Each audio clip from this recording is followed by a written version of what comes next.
Gravando. Bom dia a todos. Hoje é dia 16 de junho de 2026. Declaro aberta a sessão da segunda Câmara Julgadora do Tribunal de Impostos e Taxas. Hoje temos aqui a composição titular, eu na presidência, o Dr. Sérgio Benício, vice-presidente, Mariana Rodrigues Gomes e Rubens de Oliveira Neves completam a composição de hoje. Pela representação fiscal, Tiago Dias Negrão Murbach. Temos 5 processos em pauta. Vou iniciar aqui já declarando que, no caso do processo da JBS, estou retirando de pauta para uma melhor análise do processo, até porque eu também trouxe 2 votos, eu não tive tempo hábil de analisar, trouxe um voto visto e um voto preferência de outros processos, então eu vou fazer uma análise mais detida aqui do processo, então eu prefiro deixar para a próxima sessão. Provavelmente, doutora Natália, em breve deve entrar em pauta, tem que acompanhar só as sessões, né?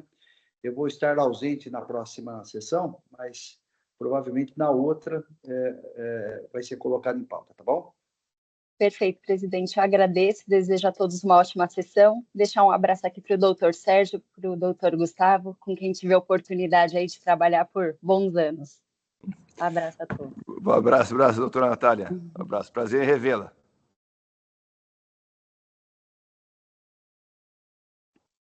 Muito bem, processo devolvido para a agenda. Doutor Sérgio, podemos começar pelo RECT ou ainda precisa... Podemos. Eu estou aqui, eu já fiz toda a abertura aqui, só estou colando aqui agora, eu vejo que ele me viabiliza a colocação da ementa quando eu coloco aqui o voto de preferência aqui, né? Deixa eu ver. E agora eu vou colocar aqui o complemento de voto.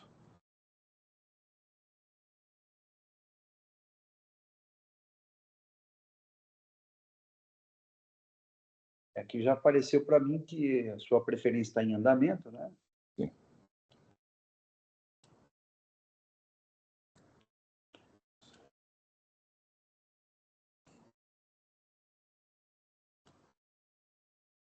Bom, nós podemos, então, a sustentação oral já foi feita, né? Também debatemos bastante esse processo. Eu acho que nós podemos começar aqui. Rubens, poderia, então, resumir o seu voto? O doutor Sérgio Benício havia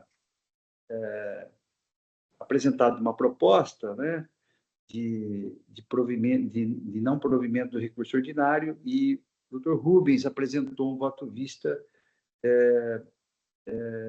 divergente, né? Então, doutor Rubens, o doutor Benício manifestou que ele vai alterar o voto dele, então, poderia, então, nos resumir o seu voto, e, em seguida, eu abro a palavra para o relator para ele apresentar o voto. Por favor.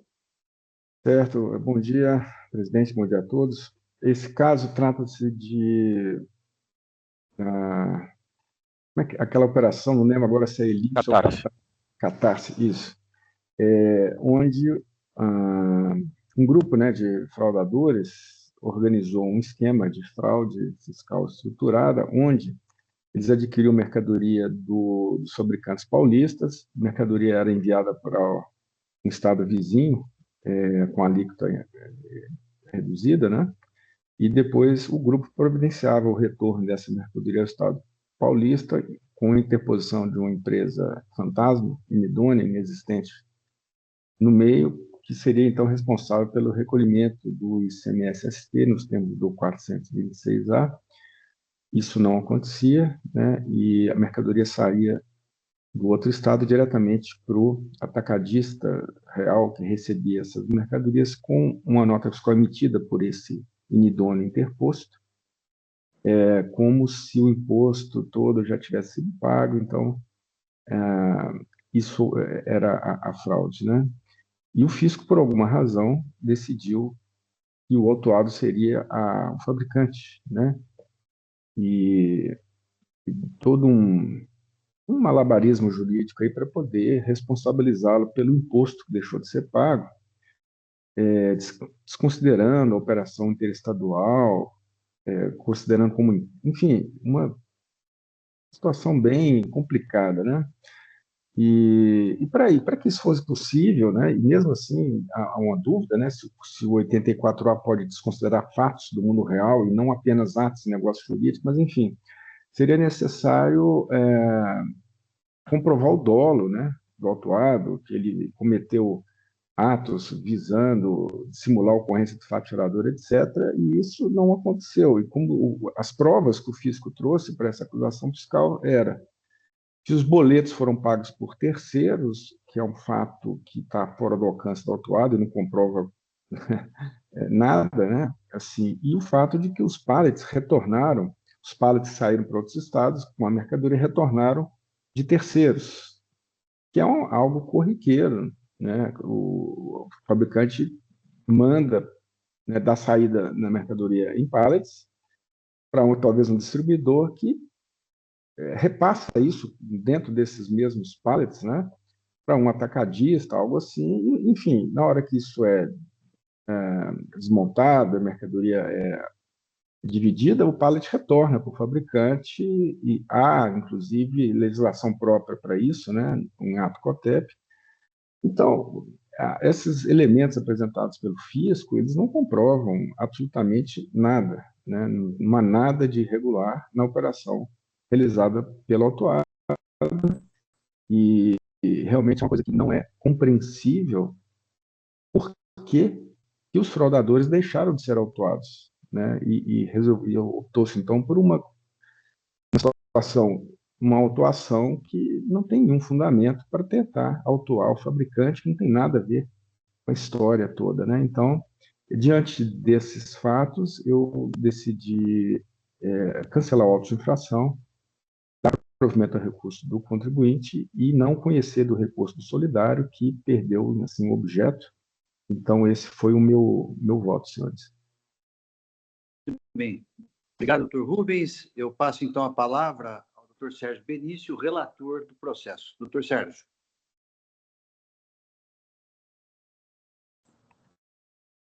Pois não, senhor presidente. Então, apenas relembrando aqui também o meu posicionamento inicial, eu aderi às colocações e à tese formulada pelo agente autuante, agente fiscal autuante, e entendi que fazia sentido naquele momento a acusação. No entanto, depois que começamos os debates, inicialmente ouvindo ao Dr. Rubens, que fez colocações pertinentes com relação à operação, e depois o patrono, o Dr. Marco, também veio e trouxe outros esclarecimentos, fazendo com que eu observasse de forma isolada, né, a própria operação da RECT. E quando isso foi trazido aqui na sustentação oral, me fez com que realmente eu avaliasse que o que foi trazido pelo fiscal autuante era simplesmente era uma suposição, não era algo cristalino que demonstrasse a efetiva participação e o benefício econômico da contribuinte RECT. Então, diante dessa situação, eu mudei meu posicionamento, fui convencido, né, diante dos debates e da sustentação oral, no sentido contrário, e pedi, então, naquele momento, até deixando isso registrado aqui mais uma vez, especialmente depois da reunião que tivemos ontem, né, senhor presidente, com sim. a presidência do tribunal, da importância de a gente sempre deixar registrado, mais uma vez, vejo a pertinência de ter feito esse pedido, em que pese hoje nós tenhamos que ter cada vez mais celeridade, né, uma necessidade do tribunal de produção. Situações como essa me deixam muito mais confortável quando eu consigo positivar aqui nos autos do processo, efetivamente, essa minha mudança. Então, eu vou fazer a leitura do voto. Voto complementar. Realizados os debates, considerei necessário reavaliar pontualmente meu posicionamento quanto à contribuinte RECT. Conforme registrado no voto condutor, considero incontroversa a participação dos solidários pelas razões já explicitadas acima. Ocorre, entretanto, que os debates realizados nessa colenda Câmara destacaram uma diferença crucial entre as posições da contribuinte autuada e os solidários, vez que, enquanto há provas objetivas e irrefutáveis no que se refere à responsabilidade dos solidários sobre a acusação, quanto à RECT, tenho que reconhecer que temos apenas presunções. Ao julgar, considerei como fato determinante a vantagem econômica e, neste aspecto, fundamentei meu voto. Todavia, após refletir e estudar, tenho que aceitar que não está comprovada nos autos a aferição de vantagem econômica pela acusada principal RECT. A autoridade autuante não logrou êxito em comprovar a vantagem. Não há nenhuma espécie de prova acerca da suposta participação objetiva da RECT, tampouco a demonstração do proveito financeiro ou benefício mercadológico. Por conseguinte, revendo de forma nua e crua a acusação, entendo que a demonstração da infração não é completa e definitiva. Entretanto, julgo que nesse tipo de acusação é imprescindível a comprovação cabal da acusação. Por conseguinte, sopesando que 1. Não há prova da vantagem econômica e 2. No campo do direito tributário, as situações devem ser cabalmente demonstradas, encontro aqui um vício que macula esta exigência. Nessa esteira, Fabiana Del Padre Tomé confirma meu entendimento. Abre aspas. Os princípios da legalidade e da tipicidade na esfera da tributação, por exemplo, exigem que a relação obrigacional seja desencadeada apenas se efetivamente verificado o fato conotativamente descrito na hipótese de incidência tributária, razão pela qual faço imprescindível que tanto os atos de lançamento e aplicação de penalidades como as decisões proferidas no recurso de processo administrativo sejam pautadas em provas. É mediante a linguagem das provas que se alcança a verdade lógica, à qual nos referimos, pois que o fato jurídico tributário seja considerado verdadeiro para o direito. Não se requer a certeza de que o relato corresponda fielmente ao evento, mas a certeza de que o enunciado descritivo foi elaborado de acordo com as regras do sistema, submeteu-se às provas e resistiu à refutação. Apenas se presentes as provas em direito admitidas, ter-se-á por ocorrido o fato jurídico tributário, posto que, como assevera Eurico Diniz de Santi, abre aspas, fato jurídico é fato juridicamente comprovado, fecha aspas. Nesse sentido, a acusação realizada contra a RECT como devedora principal é infundada e, assim, em face da privação de elementos objetivos de prova, encontro nesses autos vício de motivação da acusação. As infrações tributárias devem ser cabalmente demonstradas, não se admitindo, salvo nas hipóteses previstas expressamente em lei, que as acusações se baseiem única e exclusivamente em presunção ou indícios. E aí nós temos aqui como prova o levantamento fiscal, né, artigo 509 e outros exemplos semelhantes. Se a intenção do fiscal era autuar todas as operações do período, como de fato foi feito, deveria ter demonstrado de forma consistente e objetiva a vantagem econômica que confirma o liame entre a empresa A e o restante da cadeia, que reintroduz a mercadoria no mercado paulista. Nessa esteira, reviso meu posicionamento quanto à contribuinte autuada e considero que não é razoável e é mesmo desproporcional e não está pautada em provas concretas da materialidade da infração, pois, embora pareça existir a vantagem que justifique a acusação, não há nos autos prova objetiva de tal vantagem que justifique a imposição do severo ônus da acusação para uma presunção. Isto posto, 4, conheço 4 porque lá no meu voto inicial eu votei o item 3, então aqui dando complemento, fazendo sentido a ordem cronológica. 4, conheço do recurso de ofício, ele nega o provimento, mantendo a decisão recorrida quanto à anulação parcial do item 1.1, no que se refere à exclusão dos repelentes. 5, conheço do recurso ordinário da contribuinte atuada e ele deu provimento para cancelar a exigência. 6, conheço do recurso ordinário dos responsáveis solidários e a ele nego o provimento. É como eu voto, senhor presidente, demais pares. Obrigado, doutor Sérgio, pelo voto proferido. O processo, então, está em discussão.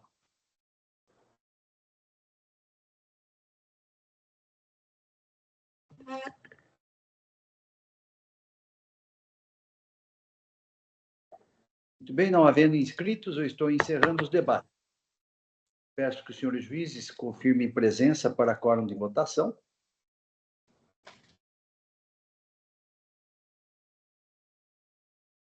Todos confirmados, processo em votação.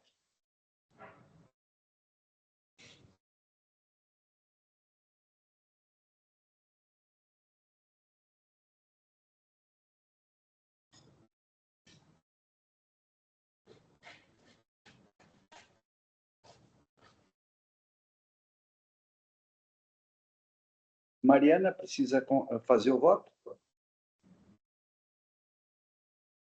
Eu fiz já foi. o relator. Agora apareceu aqui. Que deu um delay aqui, desculpe. Imagina. Hoje o sistema está um pouco contra nós.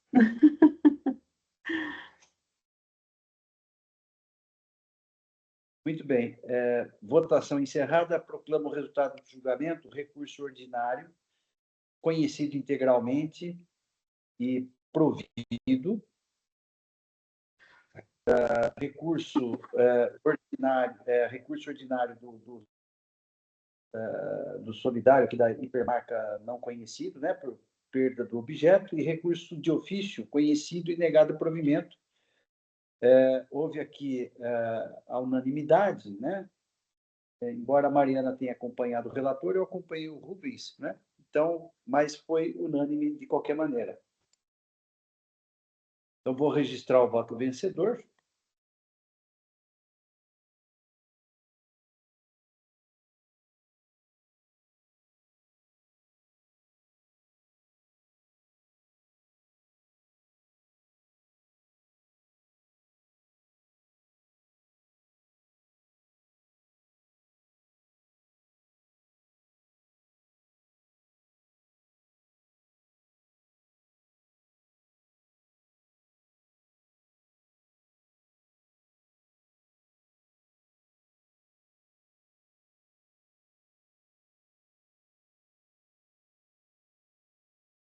Então, aqui prevaleceu, então, o voto vista, né?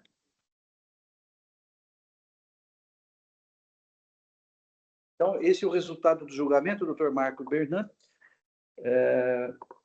Foi a unanimidade, né? Obrigado, presidente. Do recurso ordinário. Ok? Obrigado, presidente. Boa semana e gostaria só de parabenizar a todos pelos excelentes debates nessas 3 sessões de julgamento. Muito importante isso para o contribuinte. Muito obrigado. Obrigado, doutor Marco. Boa semana. Tchau, tchau. Boa semana também. Obrigado. Bom, julgamento encerrado. Passamos, então, ao próximo processo da pauta.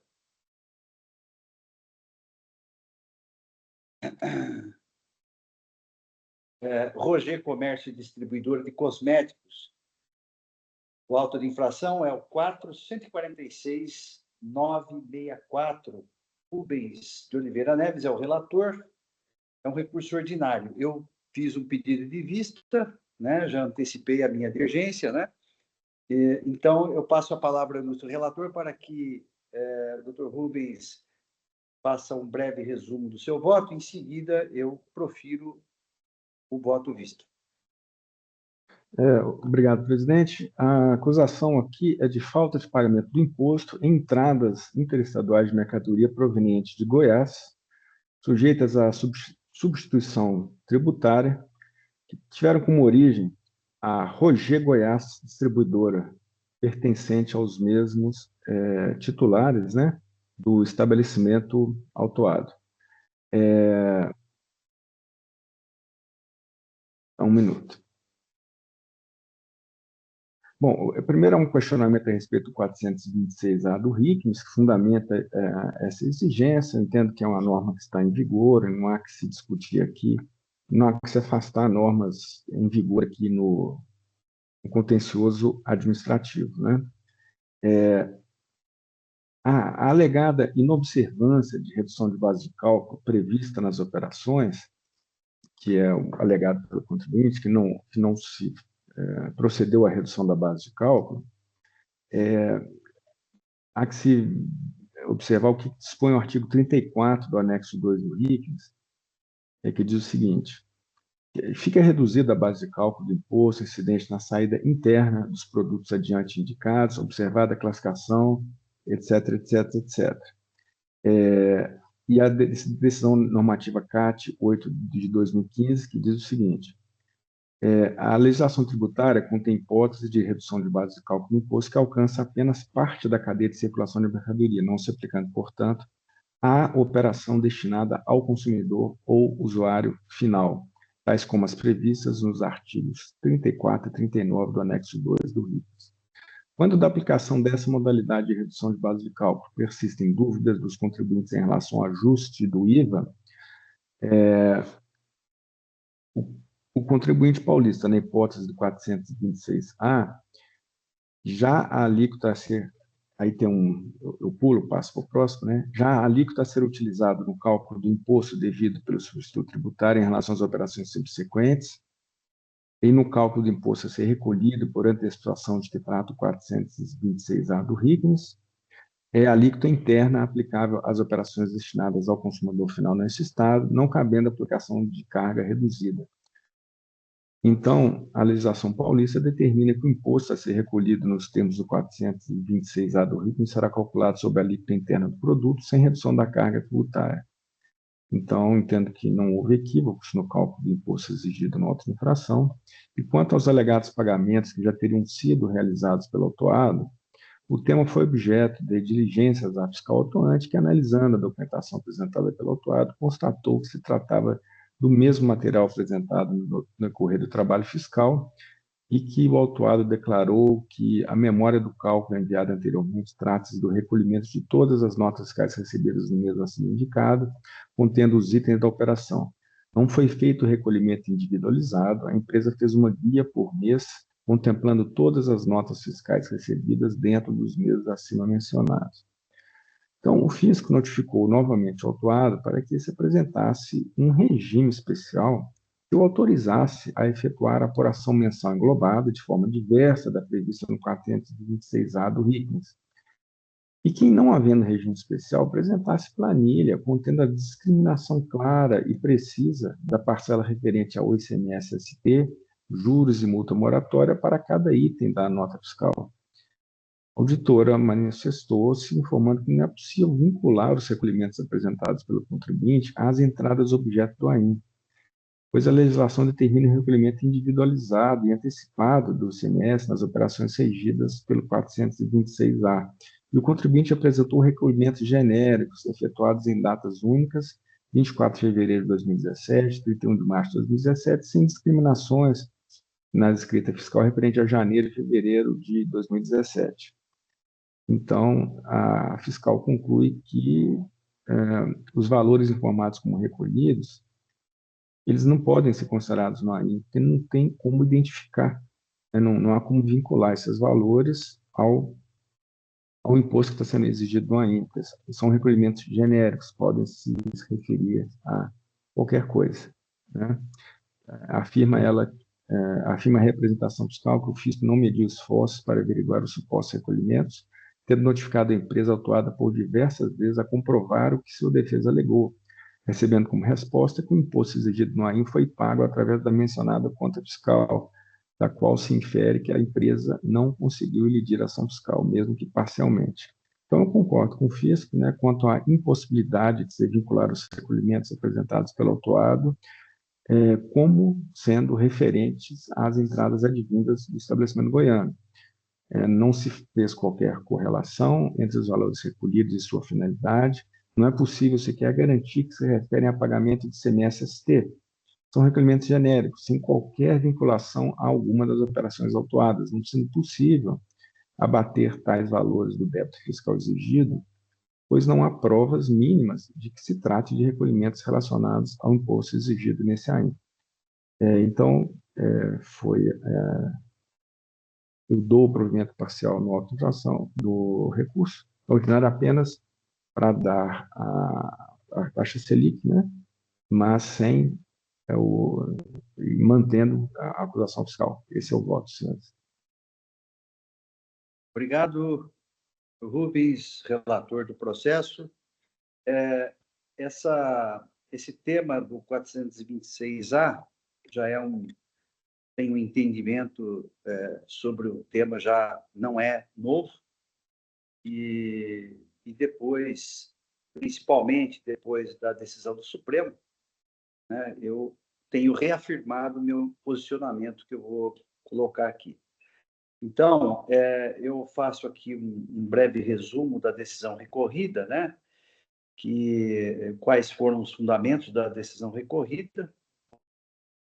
Vou ler aqui todos os itens para não cansá-los. Então, o contribuinte ele recorreu, alegando que a nulidade do lançamento fiscal, haja visto que não foram considerados os pagamentos parciais nem a redução da base de cálculo.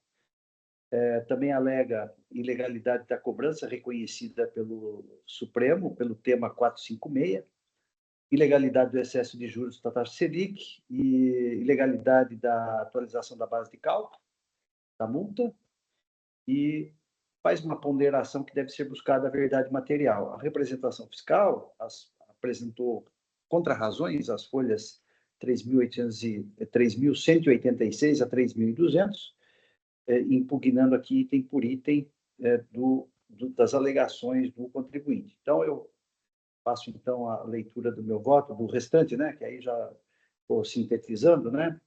Então, eu acompanho o ilustre relator quanto ao afastamento das nulidades do AIN alegadas.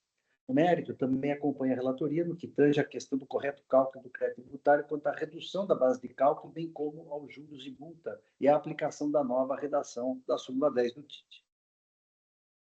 Abro minha divergência em relação à exigência fiscal do ICMS-ST com base no artigo 426-A do RICS. Sobre a questão da ilegalidade do pagamento antecipado do ICMS-ST, registro que sempre proferi votos no sentido da sua aplicabilidade. Aplicabilidade do artigo 426-A do RICS, combinado com o artigo 2º, parágrafo 3º-A e artigo 60, inciso 1 da Lei 6374/89, como no caso do precedente do AIN desta Câmara.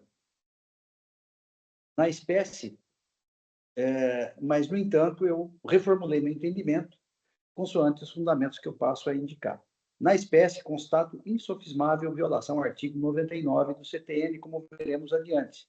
O artigo 2º, parágrafo 3º-A e o artigo 60, inciso 1 da Lei 6374/89, prescrevem de forma genérica que o pagamento do imposto pode ser antecipado, relegando sua total regulação para uma norma infralegal de competência do Poder Executivo nos seguintes termos, que aqui eu transcrevo. Da leitura das referidas normas legais, que eu transcrevo o artigo 2º e o artigo 60. Da leitura das referidas normas legais, facilmente se percebe a inexistência de modal deontico para que o desiderato da lei ordinária fosse devidamente cumprido. Por sua vez, o artigo 426-A, incisos 1 e 2, parágrafo 1º do RICS, assim prescreve, que aqui eu transcrevo. Verifica-se de forma inconclusa que o artigo 2º, parágrafo 3º-A e o artigo 60, inciso 1 da Lei 6374/89, não tratam da autorização para que a norma regulamentar possa alterar o critério temporal da regra matriz de incidência do ICMS-ST, mas sim a possibilidade de regulamentar a antecipação do vencimento do imposto. Ainda que se diga que a exigência antecipada do imposto, na forma prevista no artigo 526-A do RICS, está autorizada pela Lei 6374/89, mesmo assim, a ilegalidade é patente por violação ao princípio da legalidade tributária estrita, dado que a definição dos critérios da regra matriz de incidência tributária é reservada à lei e não a decreto regulamentar. Cito aqui o artigo 150, inciso 1 da Carta Constitucional, que é expressa no sentido de que somente a lei poderá exigir ou aumentar tributo. Também, no mesmo sentido, é o disposto no artigo 9º, inciso 1, e artigo 97, inciso 1 do CTN, e no artigo 163.1 da Constituição do Estado de São Paulo, e, finalmente, no artigo 8º da Lei Complementar 939 de 2003. Então, eu faço algumas considerações aqui sobre a tipicidade tributária, cito aqui a doutrina do professor Robson Maia Lins, E digo o seguinte, que a lei ordinária pode ser ditada pelos entes da federação. É o veículo introdutório primário, mais apto a veicular preceitos relativos à regra matriz de incidência tributária. É o instrumento por excelência da imposição tributária, não podendo atribuir tal tarefa às normas de inferior hierarquia.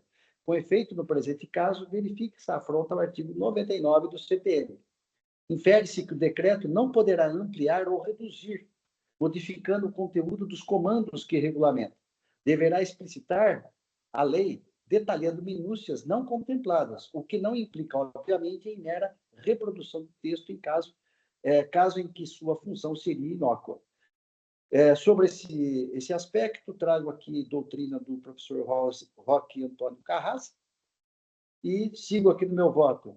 Artigo 426-A do RICMS, ao regulamentar sobre o fato gerador do ICMS, na entrada da mercadoria em território paulista, foi além dos limites prescritos nos artigos 7º e 12 da Lei Complementar 87/96 e artigo 2º, inciso 7º da Lei 6374/89.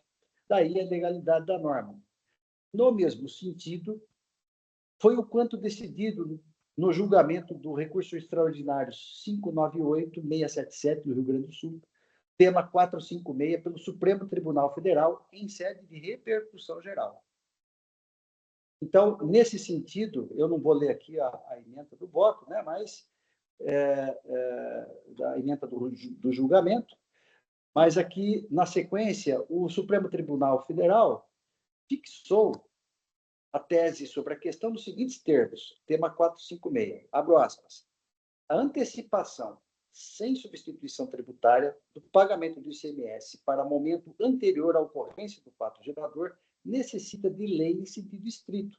A substituição tributária progressiva do ICMS reclama a previsão em lei complementar federal.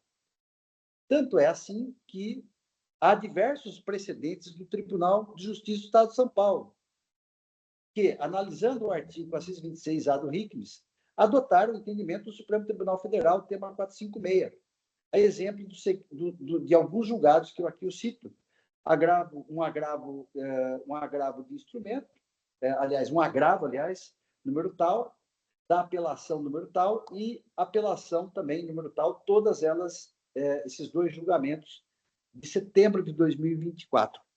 Então, eu cito aqui também decisões do Poder Judiciário, Tribunal de Justiça do Estado de São Paulo, adotando esse entendimento para a legislação do Estado de São Paulo, a tese fixada no Supremo. Não é diferente o entendimento do TIT sobre o tema, conforme auto de infração 4.136, dígito 2, da 6ª Câmara Julgadora, relator juiz Juliano de Pietro, que aqui eu transcrevo, e no julgado que eu menciono aqui da 6ª Câmara Julgadora, o voto faz cotejamento entre a legislação do Rio Grande do Sul e do Estado de São Paulo, demonstrando com muito esmero que a referida decisão do Supremo Tribunal Federal tem pertinência com a questão do caso 426-A.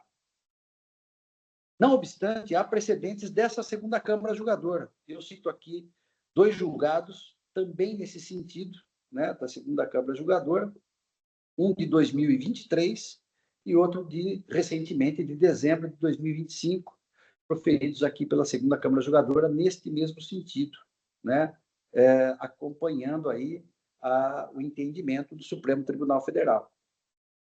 Destarte, o mesmo vício da legislação do Rio Grande do Sul se verifica na legislação tributária do Estado de São Paulo, mais precisamente em face do 426-A do RICMS. Observo, no outro giro, que o Supremo Tribunal Federal, ao firmar a tese de 456, não especifica a legislação do Rio Grande do Sul, implicando em fixar fundamento jurídico a respeito da questão decidida. Então, consoante intelecção por analogia do artigo 28 da Lei 13.457, combinado com o artigo 15, 489, parágrafo 1º, inciso 6º, e artigos 926 e 927, todos do Código Tributário Nacional, e ainda tendo em vista o efeito vinculante das decisões proferidas em relação à administração tributária, a força do artigo 28, parágrafo único, nesse caso por analogia, lógico, da Lei 9868 de 99, reformulo meu entendimento sobre a matéria para adotar o posicionamento sedimentado pelo Supremo, não obstante a violação do artigo 99, que também integra o fundamento deste voto. Então, eu, para fins de aplicação dos precedentes do Poder Judiciário no contencioso administrativo tributário, cabe destacar o efeito vinculante do artigo 28 da Lei 9868 de 99.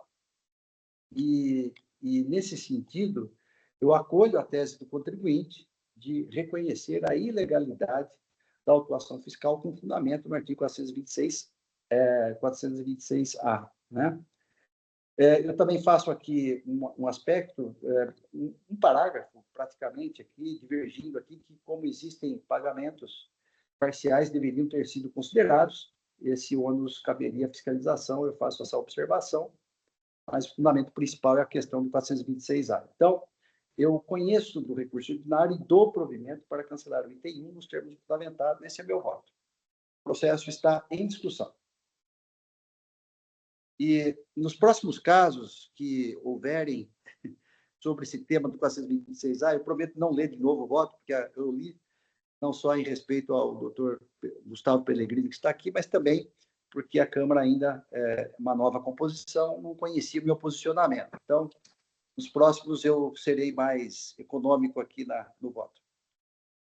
Senhor presidente, só uma observação aqui. Eu faço assim, uma distinção entre casos onde o contribuinte não recolheu antecipadamente, mas recolheu na saída, né? Então, é só uma questão assim, de momento em que isso aconteceu, né? Ele não recolheu na entrada, no recebimento, recolheu na saída, enfim, o imposto foi pago de alguma forma, né? Esse caso aqui, o imposto não foi pago, nem na entrada, nem na saída, nem em hora nenhuma. Então, é um caso que eu olho com um pouco mais de cuidado, assim, entendo, não se tratar apenas de uma questão assim, jurídica, né? Mas é uma questão que realmente envolve falta de pagamento do imposto, né? Inclusive, ele foi renotificado, teve diligência, dizendo, mostra que você pagou, e ele não consegue, apresenta uns recolhimentos genéricos lá que ninguém sabe o que se refere. Então, nesse caso, eu me mantenho mais estrito, né? Quando realmente não teve pagamento de imposto, ou esse pagamento não foi comprovado, eu olho com mais, como é que eu vou falar, conservadorismo a situação. É isso, presidente. Tá, obrigado. O doutor Gustavo levantou a mão aqui para fazer alguma observação. Só vou falar, observação, Rubens, eu, assim, o meu entendimento, independentemente do recolhimento ou não, o fato é que a acusação fiscal ela veio embasada no artigo 426A, né? Então, se houve ou não recolhimento, eu entendo que é ilegal de qualquer maneira, pelos motivos aqui que eu já apresentei no meu voto. Mas é um critério importante aí você verificar se houve alguma espécie de pagamento na entrada, na saída, enfim. É porque esse 426A, eles se referem muito ao momento, né? Vai ter antecipação ou não, né? Entendo que mas deixa, por exemplo, olha, não pago antecipadamente porque questiono o 426A e também não pago depois porque, né? Foi minha filial que mandou para mim, então tem uma situação aí que me preocupa um pouco, mas entendo o seu posicionamento, ele realmente é um fundamento jurídico, né? Desculpe, é que o fisco pode exigir o pagamento por outro fundamento, né? Não necessariamente nesse, mas, enfim. Doutor Gustavo, o senhor, algum esclarecimento de fato? Só um esclarecimento de fato. Essa questão do pagamento do imposto, ela se refere, toda essa discussão que não foi comprovada ou não, a algumas operações em que a empresa teria recolhido na antecipação por GNRE, né? A gente alegou na impugnação que parte das operações a empresa de fato apurava, porque entendia que aí sim se enquadraria na antecipação do imposto, a empresa apurava e pagava a entrada por GNRE. E isso que a gente apresentou, de fato, foi feita diligência, não restou comprovado que os pagamentos foram feitos por operação, como exige a legislação, então isso não foi considerado, mas o pagamento da entrada. Considerando que aqui não foi recolhida a antecipação, essas mercadorias entraram no regime periódico normal de apuração. Então, elas de fato tiveram o pagamento na saída. Tanto que a fiscalização, durante o período de fiscalização, não aponta isso. Ela exige de fato o ICMS nesse momento antecipado na entrada, mas ela não exige na saída. O que eu quero dizer com isso? O fato de não ter sido incluído nessa sistemática de operação de antecipação traz a consequência de que essas operações foram devidamente tributadas na saída, tá? Então, teve de fato o pagamento, creditamento, pagamento normal pelo regime periódico de apuração. Era só esse esclarecimento. Obrigado. Obrigado, doutor Gustavo. Importantes observações aí, né? E mais ou menos coincidem com o meu raciocínio. O doutor Sérgio pediu a palavra? Presidente, Assim, pois não. uma dúvida que eu fico sobre esse tema 456 é que o enunciado do Supremo, ó, vendo aqui no seu voto, fala, né, da antecipação sem substituição tributária do pagamento do ICMS para um momento anterior, né? Mas nesse caso, a gente não está num caso com substituição tributária? Como que a gente vai aplicar esse 456? Porque a autuada, ela é, inclusive, atacadista, né? Ela vai comprar essas mercadorias para revender. Eu acho que, não sei, eu vi um caso desse que caiu, que era um varejista. E aí se falou, não, tudo que ele está pagando antecipado já é o imposto do próximo fato gerador, que é ele mesmo que vai fazer para o consumidor final, né? Eu acho que era até uma farmácia, né? Então ela estava comprando de fora e ela já ia vender para o consumidor final. Aí falou, tema 456, né? Porque ele é sem substituição tributária, antecipa tudo sem substituição. Mas eu sei lá, esse caso aqui, ele ficou, como ele é um atacadista, né? Parece que ficou meio descolado do tema. Aí eu queria perguntar para o senhor se eu estou entendendo errado, se tem um outro entendimento sobre essa matéria, porque eu vejo o pessoal batendo no 426A com base nesse tema, né? Mas parece que não é tudo que esse tema ele atinge, né, de 426A. Olha, bom, o primeiro ponto é o seguinte, se você, na leitura aqui do item 1 do AIM, né, ele fundamenta exatamente o 426A, que é a antecipação do pagamento por falta de protocolo, né? Eu acho que tem essa questão aqui do falta de protocolo. Bom, o primeiro ponto é que ele fundamenta pelo 426A antecipando o pagamento. Quando você impõe antecipação do pagamento, é substituição tributária. Você antecipa o pagamento, é antecipação tributária. Então, esse que é o ponto, é a base legal da exigência do fisco antecipar o pagamento. Ele desloca o critério temporal com base no decreto. Esse é o ponto, né? É a ausência de lei ordinária regulamentando essa antecipação do momento, né, do critério temporal da regra matriz. Então, é nesse sentido, por isso que eu entendo que aplica o entendimento do Supremo. Não sei se eu fui claro aqui. É que eu achei que, por exemplo, nesse caso, nós temos a substituição tributária, né? E o enunciado da súmula fala a antecipação do pagamento sem a substituição tributária, né? Então, é nesse sentido, mas que eu achei que ficou descolado. Deixa eu fazer uma colocação, senhor presidente. Eu, na verdade, entendo que a decisão do STF, né, nessa repercussão geral, né, em caráter de repercussão geral, no julgamento do voto do Rio Grande do Sul, né? E depois, como mencionado aqui, eu fui fazendo as anotações aqui à medida que foi feita a leitura do seu voto, especialmente do Dr. Rubens, confirmado aí pelo Tite, confirmado também em julgados do TJ, eles trazem essa questão da necessidade da lei em sentido estrito, né, para essa finalidade, né, em que pese ali estar aí, como mencionado pelo Dr. Tiago, falando da não da substituição tributária, né, onde não, mas é a questão da lei em sentido estrito para você conseguir uma antecipação, a necessidade dessa norma, né? Então, eu já até aqui antecipando e fui fazendo algumas anotações, eu vi que tem diversos diplomas legais aqui, onde o nosso presidente, doutor Pérez, vem fundamentando o seu voto, fazendo a subsunção estrita a diversas legislações, também imaginando aqui que uma discussão como essa vai onerar mais o Estado, onerar mais o contribuinte, porque se não cair aqui, tende a cair no judiciário, né?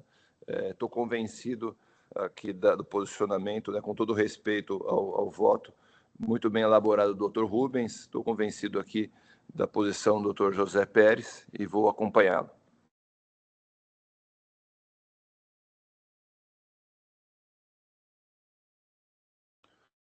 O microfone está fechado, Mariana. É isso. Obrigada.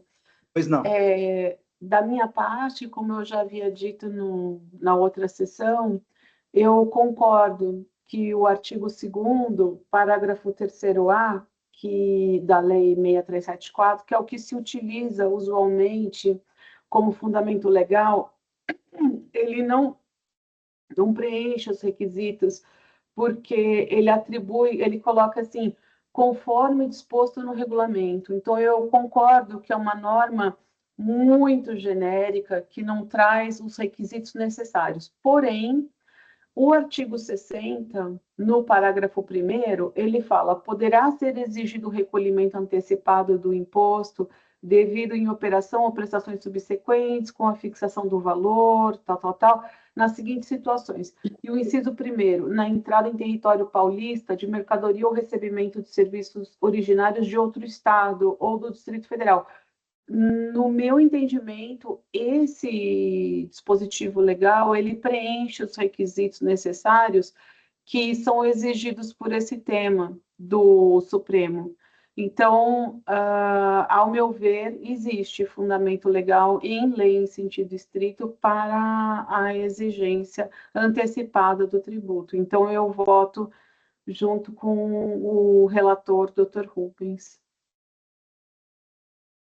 A representação fiscal pediu para apresentar uma preferência, né? Isso, presidente. Estou só redigindo breves palavras em cima do que eu falei, só para ficar registrado, tá bom? Bom, Só um minutinho, por favor.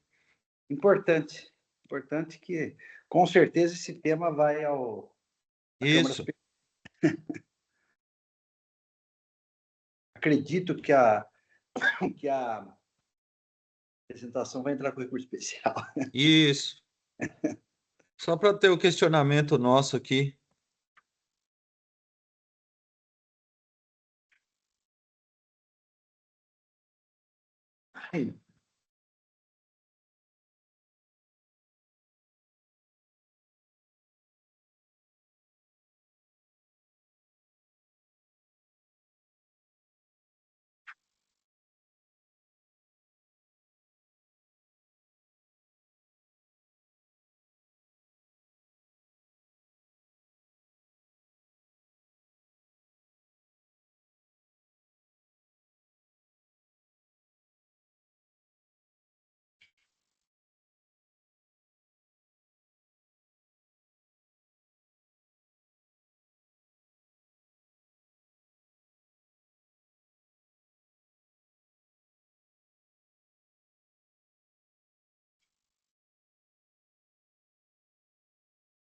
Tá.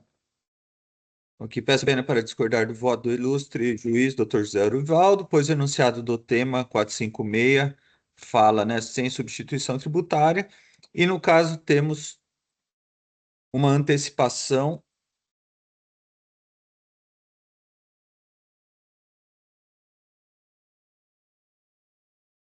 com substituição tributária, o que afasta a aplicabilidade do tema. No caso atuado, é atacadista, deveria ter recolhido o imposto devido o imposto relativo a toda a cadeia e não apenas o ICMS próprio. Diante disso, somos pela não aplicabilidade do tema 456 e pelo não provimento do recurso ordinário, com exceção da súmula 10. Pronto. Registrado, presidente. Obrigado. Obrigado. A representação já não só concluiu aqui a sua manifestação, mas o Tiago já foi lendo aí a sua manifestação, né? Acho que ficou claro para todos. Bom, diante da intervenção de todos, eu estou encerrando os debates. Eu peço que os senhores juízes confirmem presença para quórum de votação.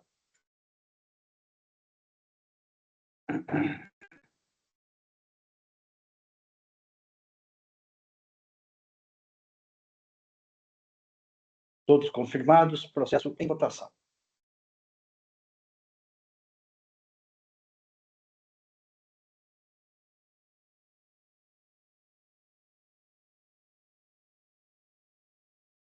Votação encerrada. Proclamo o resultado do julgamento. Houve, que como já antecipado, houve um empate, prevalece o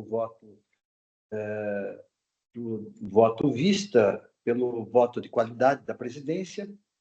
Vou registrar o voto vencedor, voto vista.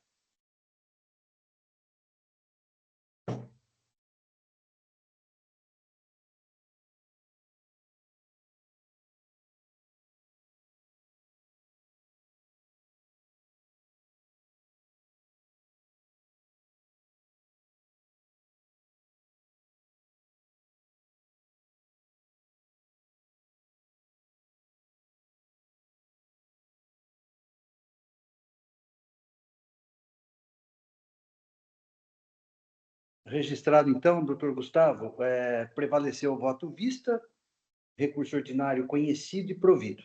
Os termos do voto vista, conforme o senhor pôde acompanhar aí, e aí o julgamento está encerrado. Maravilha, obrigado, bom dia e boa semana a todos. Obrigado, doutor Gustavo. Passamos ao próximo processo da pauta. Vamos aqui com a Solometal Produtos Siderúrgicos Limitada. O auto de infração é o 4063569. Doutor Rubens é o relator. Foi apresentado aqui o voto inicialmente, mas depois converteu-se em diligência para manifestação da representação, não é isso, Rubens? Então, eu vou passar a palavra ao relator para que, após a manifestação da representação, profira o seu voto. Doutor Rubens. Tá, com licença, presidente. Essa controvérsia principal aqui refere-se à glosa de créditos do CMS pela ausência de provas da respectiva entrada da mercadoria no estabelecimento, em especial a falta de comprovação do transporte. Eu não estou lembrado ainda da sessão passada dos debates, mas eu vou fazer uma pincelada aqui. Não lembro exatamente qual foi a divergência com a representação fiscal. A questão foi da aplicação do precedente do Supremo para limitar a multa a 100%. Ah, tá. Leu o voto inteiro ou só esse ponto? Você ponderou que, como era uma questão que poderia ser depois alegada, nulidade, por falta de manifestação de fundamento surpresa, então abriu-se vista para a representação para a manifestação. Agora o processo voltou. Tá bem. Então, é a questão da limitação a 100%, né? Isso. Certo. Bom, será que a representação fiscal quer ler a manifestação, senhor presidente? Acho que está limitado a esse tempo. Poderia. Nós já sabemos a posição do Dr. Rubens pela aplicação do precedente supremo, limitando a multa a 100%. Então, a representação fiscal, se quiser. Então, esse foi o posicionamento. Na verdade, essa foi a motivação da abertura de vistas, né? Tiago, gostaria de resumir a sua manifestação? Na verdade, presidente, foi convertido em diligência, né? Para a gente se manifestar. E a gente se manifestou contrário ao tema, né? Porque foram 2 itens que foram capitulados no inciso 2, a linha D, né? E esse inciso 2, a linha D, ele prevê uma multa de 30% sobre o valor da operação, né? O que extrapolaria aí os 100% do valor do imposto exigido no caso do crédito, né? Porque o inciso 2 versa sobre crédito, né? E, e aí nós nos manifestamos contrários em relação ao item 3 e ao item 4. Em relação ao item 4, a autuada ela nem alegou, né, a confiscatoriedade, ela não pediu para que fosse, ela não pediu que a multa fosse confiscatória, né? Só em relação ao item 3, né? O item 3 ainda tem uma outra coisa, que ele é um valor bem diminuto, acho que é um crédito de R$ 360, né? Então, a multa ficou grande, né? Ficou uma multa de R$ 1.400, porque tem a multa mínima de 70 UFESPs, né? Então, tem essa questão da multa mínima também prevista em lei, que a gente pontuou, né? Então, a gente tem os 30% previsto em lei, e ainda tem a multa mínima em relação ao item 3, e em relação ao item 4, a autuada não alegou a confiscatoriedade, né? E sobre a confiscatoriedade em si, né, a gente entende que o instrumento que os órgãos de julgamento administrativo têm seria a redução ou relevação da multa, né? Como no presente caso, a gente está falando de crédito indevido, né? E esse crédito foi efetivamente utilizado, né? Porque o termo de incidência ali no DDF, ele já mostra que o crédito ele foi utilizado de primeira, assim, de primeiro mês. Não teve saldo credor da autuada e ele foi usado só lá na frente. Não, ele já foi usado de imediato, né? E o Dr. Rubens também ponderou que esses créditos eles estão firmados assim, eram um Volkswagen Golf carregando bobinas, então tinha dolo, fraude, simulação. Não seria aplicável, portanto, a redução e relevação da multa, né? E esse tema 8, hoje que é 863, 867, não me recordo o número, do STF, né, uma última ponderação nossa aí, é que ele, embora seja respeitável, lógico, né, emanado aí do Poder Judiciário, da mais alta corte, mas ele ainda não é o requisito do artigo 28 da nossa lei, né? Então, ele não poderia ainda ser aplicado nesse momento. Então, foi nesse sentido a nossa manifestação, presidente. Eu agradeço pela palavra. Obrigado, Tiago, pela Senhor representação. presidente, Pois não, Ruiz. eu só vou então dar uma pincelada aqui, tá? Tá. Só para ficar claro as duas posições. Tá bom. A multa do item 3 não foi mexida, né, Tiago? Foi mantida integralmente. E com relação ao item 4, é um tributo de R$ 29.350 exigido,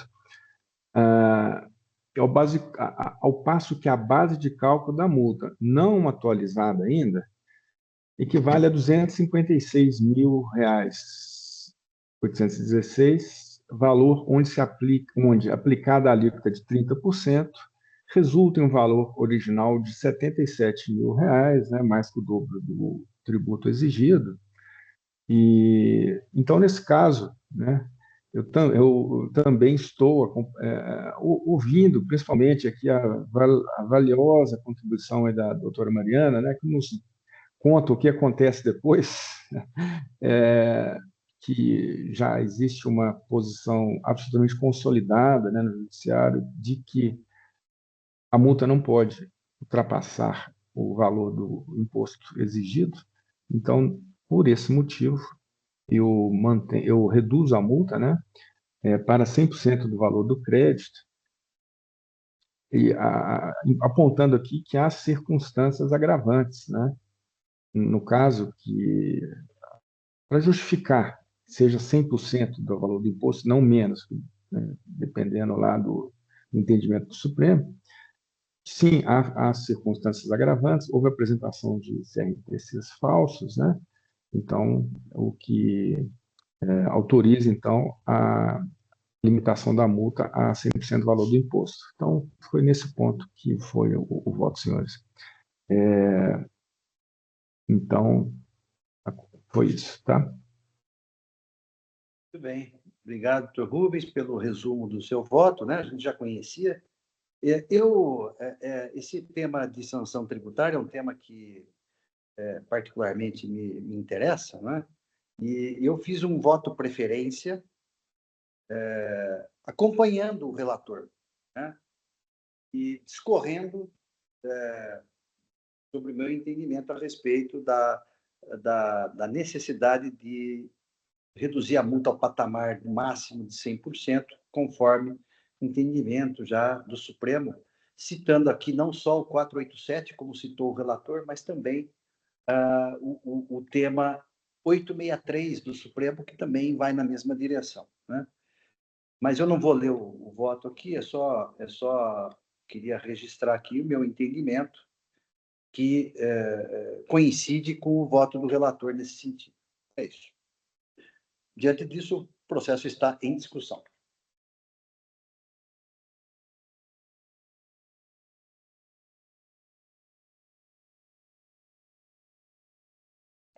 Desculpa, eu estou com uma dúvida com relação à multa do item 3, porque não sei se eu estou entendendo errado, pelo que eu entendi pelo voto do Dr. Rubens, a multa do item 4 foi reduzida, a pena, né? Mas e a do item 3, ela não foi reduzida? Ela não excede o valor do imposto, por isso não foi reduzida. Ah, tá bom, tudo bem. Então tá. Eu vou só me manifestar no sentido de acompanhar aqui o Dr. Rubens e a posição do presidente José Pérez, em razão da posição do Supremo, e é nesse sentido que eu voto. Uhum. Eu também. Ela não excede lá. Depois tem a atualização da base de cálculo, né? Mas aí já é outra história. Ah, não, mas o que sim, pelo menos o meu entendimento é que ela tem que corresponder no máximo, o limite é 100% do imposto devido. Então, é imposto devido ao tempo do lançamento, já considerando, né, a atualização e tudo mais. Mas, pelo 927, inciso 1º do Código de Processo, não tem como não aplicar, né? Então, inclusive, se tem qualquer consideração a respeito de multa qualificada, no sentido de que houve documentação falsa, qualquer coisa, poderia cair no tema 1195, que é o que já foi julgado, que é das multas qualificadas. E foi nesse que foi fixado o limite do 100%. Então, eu acompanho também o relator, e no mesmo sentido do presidente, que também o acompanhou. Muito bem, então, diante da intervenção de todos, eu estou encerrando os debates. Aguardo a confirmação de presença para quórum de votação.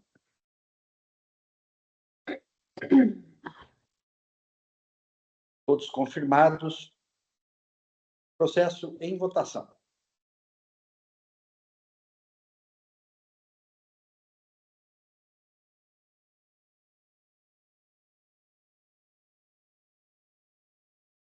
Votação encerrada. Proclamo o resultado do julgamento. O recurso ordinário conhecido integralmente, parcialmente provido, nos termos do voto do ilustre relator, à unanimidade. Julgamento Sabe esse... Desculpa, presidente. Não, esse ponto que conversou é interessante, né? Porque existe assim aquela multa do valor do imposto.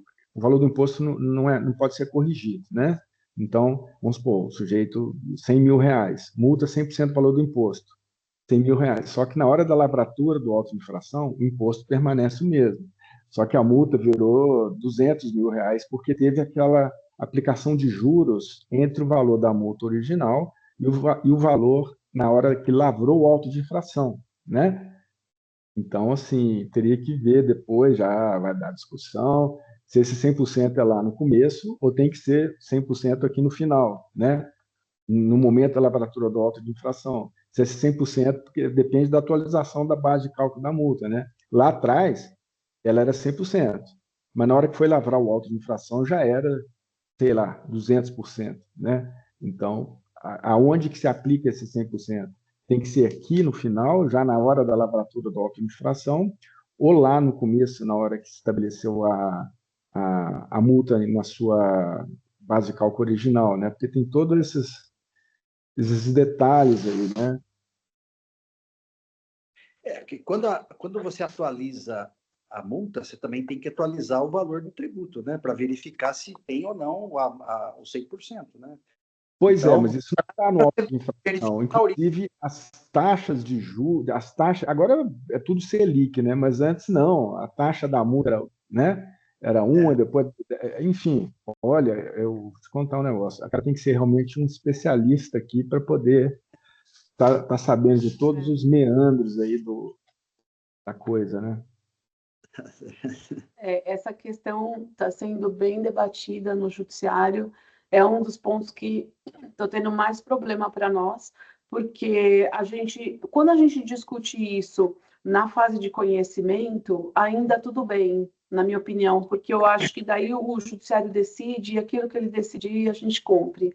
O problema é quando a discussão é na fase de cumprimento, porque o judiciário fala imposto devido, imposto, 100% do tributo, e não fala, justamente não esclarece esse momento em que é considerado. E aí joga a discussão para a fase de cumprimento. E às vezes impõe multa, começa toda uma discussão de novo. Às vezes tem recurso especial extraordinário na fase de cumprimento.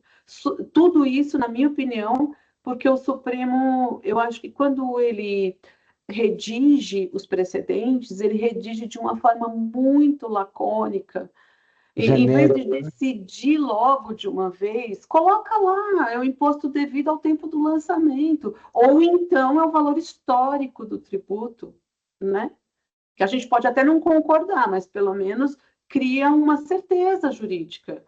Do jeito que está, nunca decide. Na minha opinião, esses precedentes eles são sempre incompletos. E aí eles sempre jogam, ainda tem uma questão subjacente que continua sendo debatida.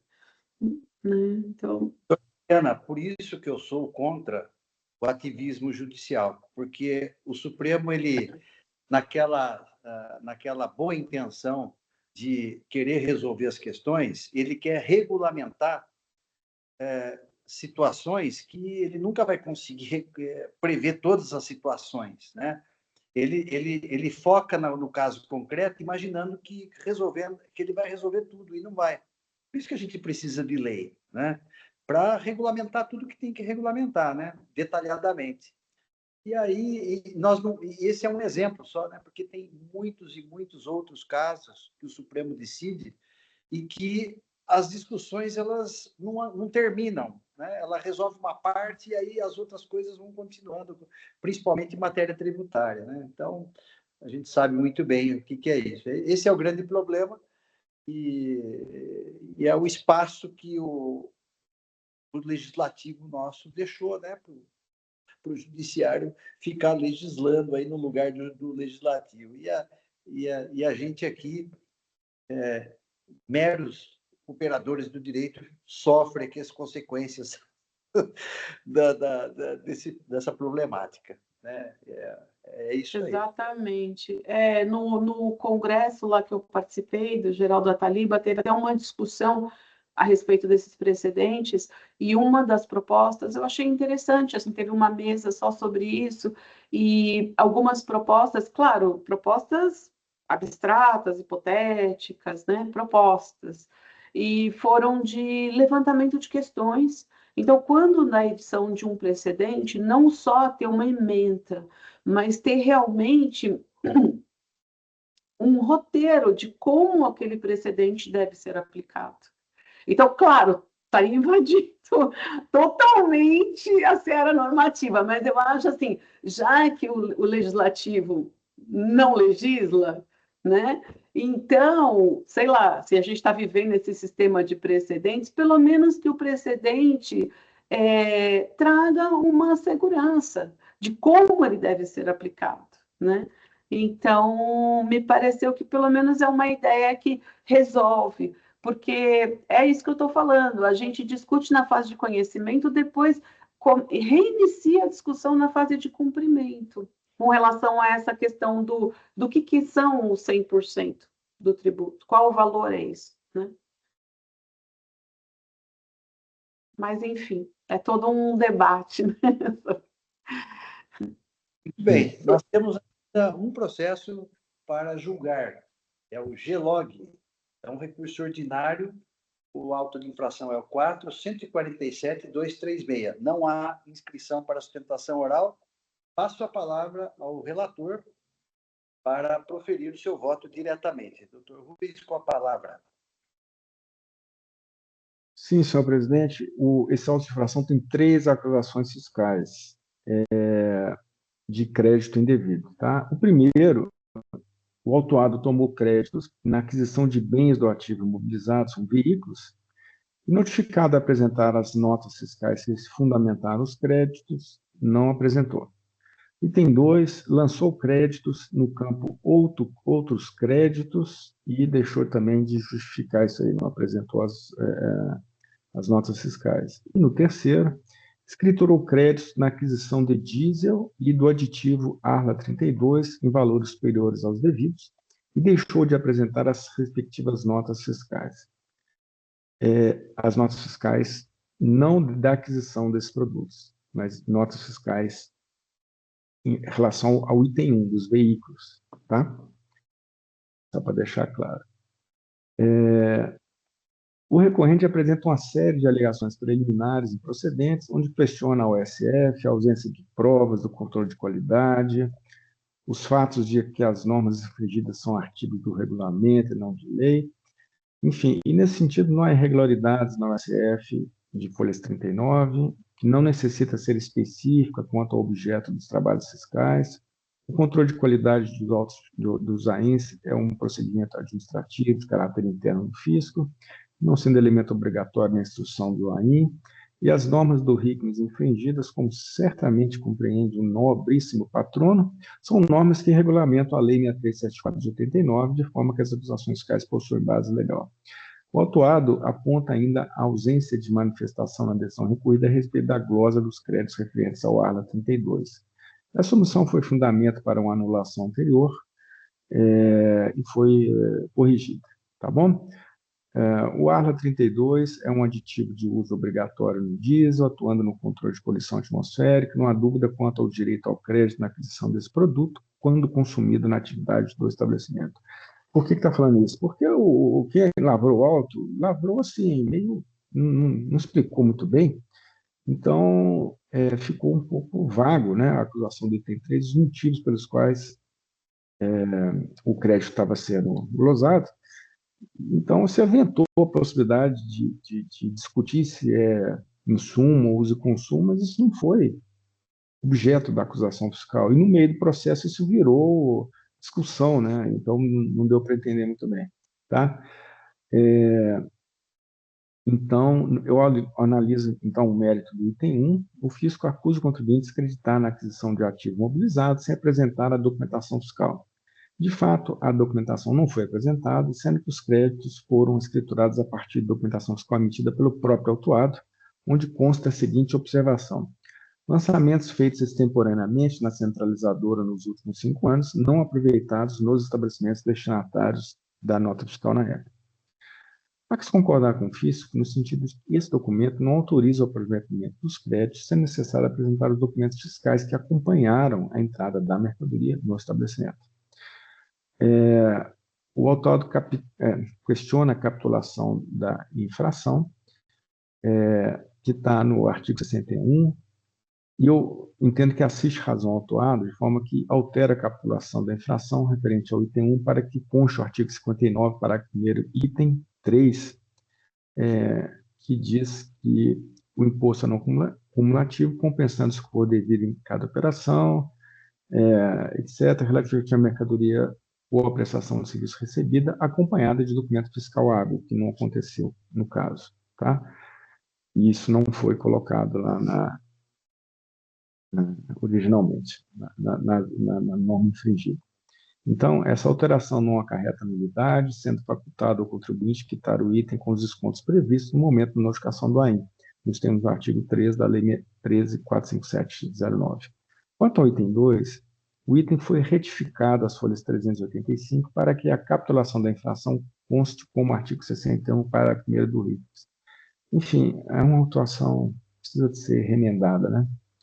O mérito da acusação fiscal é inquestionável, pois o contribuinte lançou valores em outros créditos sem comprovação de origem, sendo desnecessário demais análises para constatar a procedência da acusação, que fica assim mantida na forma retificada.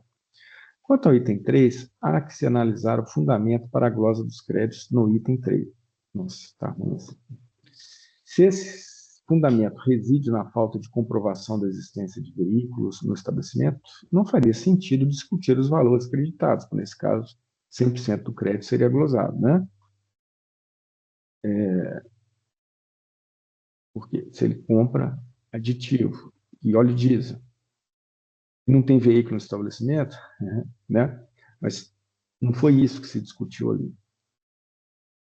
Considerando que o fisco reconhece o direito aos créditos relativos à entrada de diesel e de ARLA 32 e questiona apenas o suposto excesso no valor acreditado, houve reconhecimento do direito ao aproveitamento de créditos na questão desse produto. Tá? Se ele questiona, acreditou a mais do que podia, ele reconhece que podia acreditar.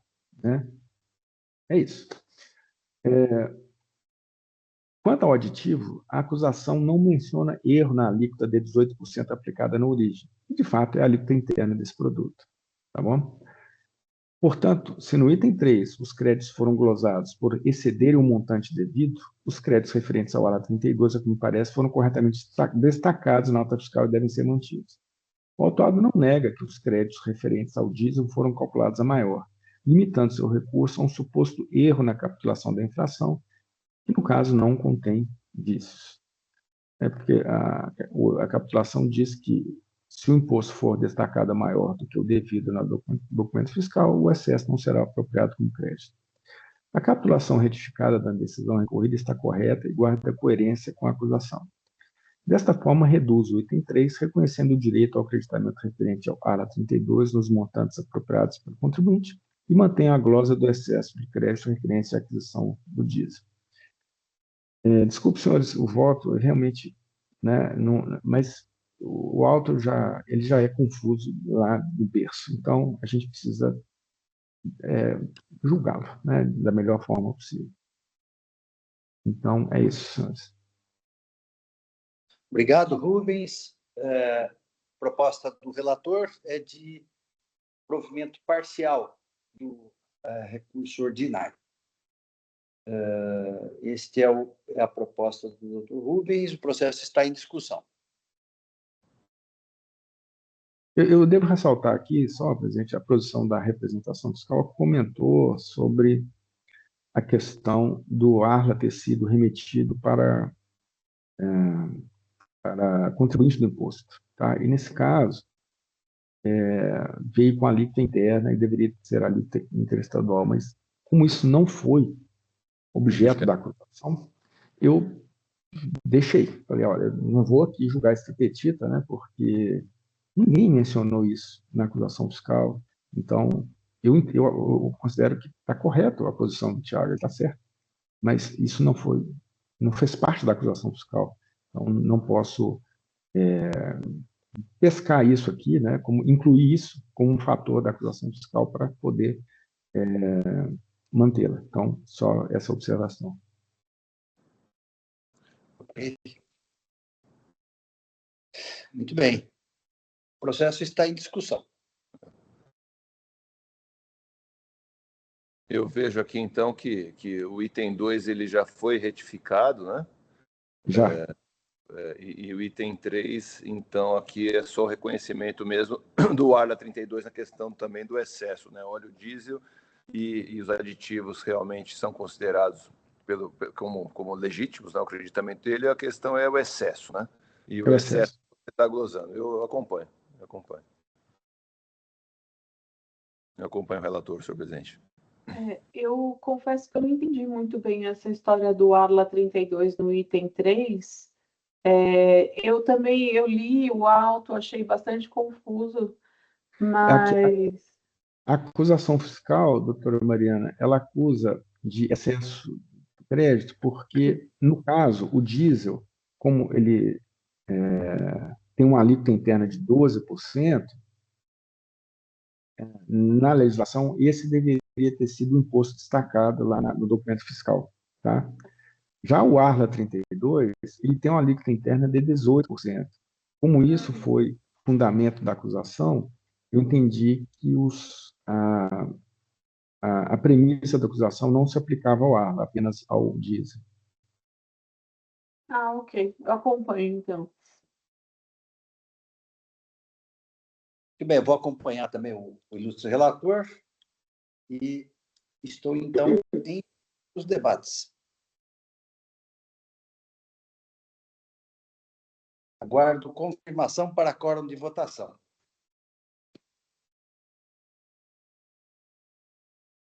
Todos confirmados. Em votação.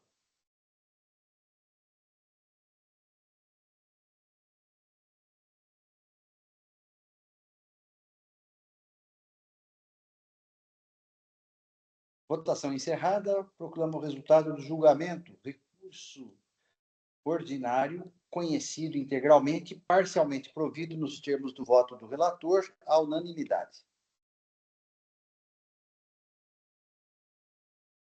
Julgamento encerrado, e com o julgamento desse processo nós encerramos e cumprimos a pauta de hoje. Declaro encerrada a sessão da segunda Câmara Julgadora. Encerrando a sessão no EPAT.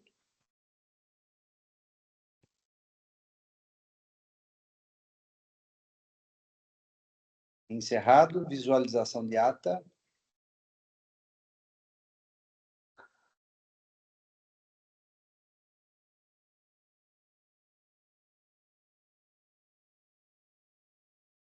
Tudo ok. A Mariana consta aqui da ata. Muito bem. Então, eu peço, então, o Oswaldo, agradecendo aí todo o seu apoio, que encerre, então, a gravação. Por favor.